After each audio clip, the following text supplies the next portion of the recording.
Fala, meu nobre, beleza? Seja muito bem-vindo ao canal Hype Cut. Eu sou o Moisés e essa é a sua nova central de análise e bate-papo do Gigantesco. E o tema do vídeo de hoje não pode ser outro: Fortaleza, Vasco e Fortaleza. Vamos pra cima deles. Vamos dar o máximo que a gente pode, porque a gente precisa muito dessa vitória. Precisa muito dar um respiro. Sair, tirar a cara de dentro da água e conseguir dar uma respirada. Sabe quando você tá dormindo e você sonha que você tá se afogando? E do nada assim você consegue tirar a cara de dentro da água e consegue dar uma respirada? É isso que a gente tá sentindo, velho. Isso que eu, pelo menos, tô sentindo torcendo pro Vasco, entendeu? A gente não respira. A gente tá sufocado o tempo todo. Nos três campeonatos, tá? Na Copa do Brasil, no Sul-Americano e no Brasileiro.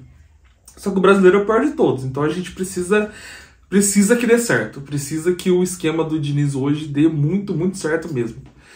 E, feita essa analogia, vamos torcer muito para que o ataque funcione, que ele corrija aquele negócio que ele falou de quando a gente chega perto do gol dos caras, a gente continue tocando de lado e seja mais vertical. Nosso time precisa entender que vai ser importante essa verticalização no final, no terço final, que tocar a bola ali atrás no meio campo, eu acho que os caras já entenderam como que faz.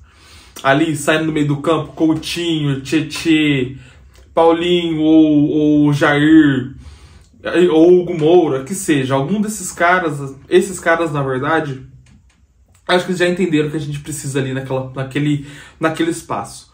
Mas quando chega na frente o Ryan, o Nuno e o Verratti, aí acho que ainda tá faltando um pouco e a gente precisa espetar, né? A gente tá o arame liso. O arame liso tá cercando, mas machucar mesmo não machuca. Então a gente precisa espetar os caras. Precisa finalizar em gol, precisa criar jogada. Eu acho que isso vai acabar sendo até natural. Deve ser natural no trabalho do Diniz, né? Esse tipo de coisa. Mas precisa começar o quanto antes. E, cara, eu vou torcer muito hoje para que dois jogadores vão bem. O PH e o Piton. A nossa lateral tá um desastre em 2025. Então vou torcer muito mesmo para que esses dois jogadores se deem bem hoje. Joguem bem, defendam bem, ataquem bem. Porque a gente tem... O Piton tá pior nos dois quesitos, mas o PH na defesa ele manda bem. O atacante tenta passar dele, ele acompanha, ele alcança o cara, ganha na corrida. Muitas vezes isso acontece. Ele defende muito bem, mas no ataque, a hora que ele pega ali, que ele precisa cruzar a bola certinho, que ele precisa dar um passe, o último passe ele acaba se enrolando e não dá certo o que ele tenta fazer. Então, vamos torcer para que dê certo, vamos torcer para que ele tente, se ele tentar cruzar uma bola, que a bola vai na cabeça do Verratti e a gente consiga fazer o gol. Porque a gente precisa voltar a ganhar o quanto antes, cara. A gente precisa voltar a ganhar o quanto antes. A gente já tá muito pressionado, a gente já tá naquela região lá que eu não gosto nem de falar o nome, que eu não queria frequentar aquilo ali nunca mais, mas a gente tá lá, então vamos ter que acordar e tentar ganhar um joguinho pelo menos. E, cara, tem um jogador que eu vou torcer para que pelo menos dê um respiro, uma acordada, que é o Ryan. Cara, o Ryan precisa entrar ligado no jogo, precisa muito mesmo, precisa correr mais, precisa ser mais agudo. Ele precisa ser mais agudo, na minha opinião, obviamente. Ele precisa ser mais agudo na hora que ele tiver com a bola. Que cortar pro meio, só se cortar e bater, velho. Cortou e bateu, beleza. Bateu no gol, bateu firme, ok, beleza, tentou o jogo.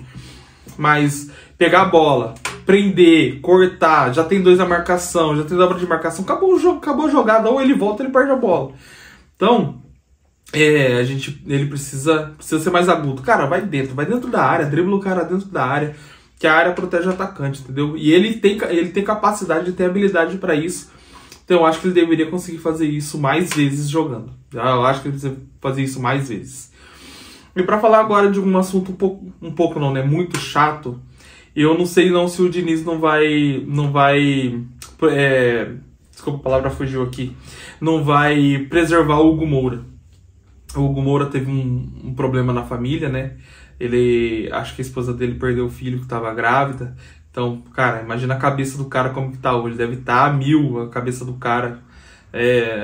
Não tem como julgar um cara desse na semana. Foi essa semana que aconteceu. E pelo que saiu nas notícias, ele vai pro jogo. Mas, cara, se eu fosse o Vasco, eu preservava o jogador e falava pra ele, olha, você não está saindo por técnica, você não está saindo por nenhum problema dos jogos anteriores. Você está saindo porque você precisa se preservar. Talvez você não tenha o emocional suficiente para encarar o jogo de hoje. Eu falaria isso pra ele, cara, porque, eu não consigo ter a dimensão que é a dor que esse cara deve estar sentindo hoje. Então, meus sentimentos pra família do Hugo, pra a esposa dele, pra ele, porque deve ter sido um baque muito grande, muito mesmo. Deve ter sido muito desestabilizador pra ele. E tomara que ele fique no banco esse jogo pra, cara, o emocional dele não comprometer, sabe? Espero que vocês também entendam isso, porque não é algo simples de lidar, né? Não é uma coisa trivial. Isso é totalmente contra o sentido da vida, né? Então, tomara que isso não... Ou que se ele jogar, que isso seja, sei lá, de alguma forma, um combustível pra ele. Tomara que seja um combustível pra ele, pelo menos. E pra falar do nosso próximo assunto, uma notícia boa. O Vasco anunciou que vai pretende entregar em julho a parte da área molhada do CT. Isso é muito importante pra gente. A estrutura para os atletas é muito importante. A gente ter uma estrutura que atende os nossos atletas, que atende o que atleta de ponta precisa e pede na hora de um contrato, né? Então essa área molhada é a área da piscina, é a área de recuperação dos jogadores, etc. Então é muito bom mesmo que o Vasco esteja avançando nesse sentido, que o CT seja de primeira linha para os jogadores. Tem muita coisa improvisada ainda, mas que atende, mas a gente ter algo fixo, algo muito bem feito, que os caras sabem que vai estar ali, só precisa da manutenção e o facility, desculpa, a palavra fugiu, as instalações estejam ali para os jogadores treinar, para o jogador ter recuperação, etc. Isso é muito importante pra gente, é muito importante para trazer jogador bom. O jogador olha, cara, ele olha isso quando ele vai para um clube, entendeu? Vai contratar o cara, ele vê lá, não tem estrutura nenhuma, ele fala, não vou lá, vou pro outro, vou pro Bragantino, não tem pressão e tem estrutura. Ganha um pouco menos, ganha, mas não tem pressão e tem estrutura. Então, eu acho que o jogador pensa muito nisso, pensa de verdade. E a gente melhorando o nosso CT, tendo um CT de primeira linha pro padrão do Brasil, vai ajudar muito a gente ter melhores jogadores, ter jogadores que se recuperam mais rápido, ter mais performance nos jogos. Então, a partir de julho, o Vasco pretende entregar isso. O Vasco, esse ano, destinou cerca de 30 milhões de reais para melhorias do CT.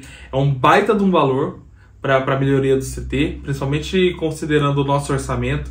Isso, com certeza, é um baita de um sacrifício no orçamento do Vasco.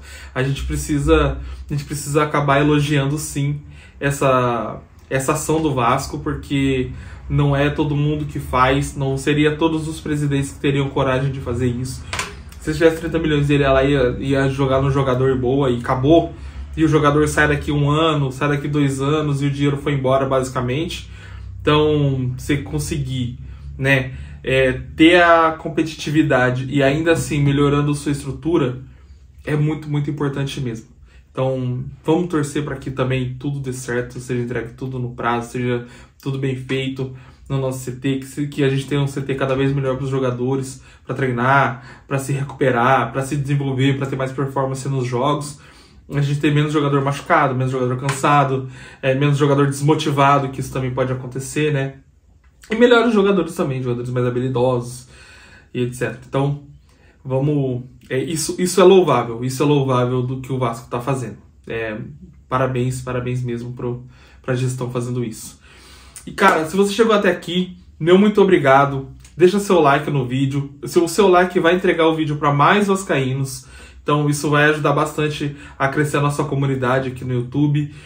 Ajudar bastante a gente ter mais pessoas falando, mais pessoas assistindo, e é o ciclo virtuoso, né? Sempre melhor, sempre melhor. Então, quanto mais gente assistindo, vai ter mais gente falando, vai ter mais gente falando do Vasco.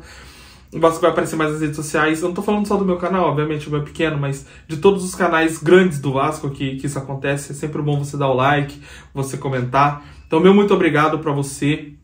Esse é o Hype Cut. Tamo junto.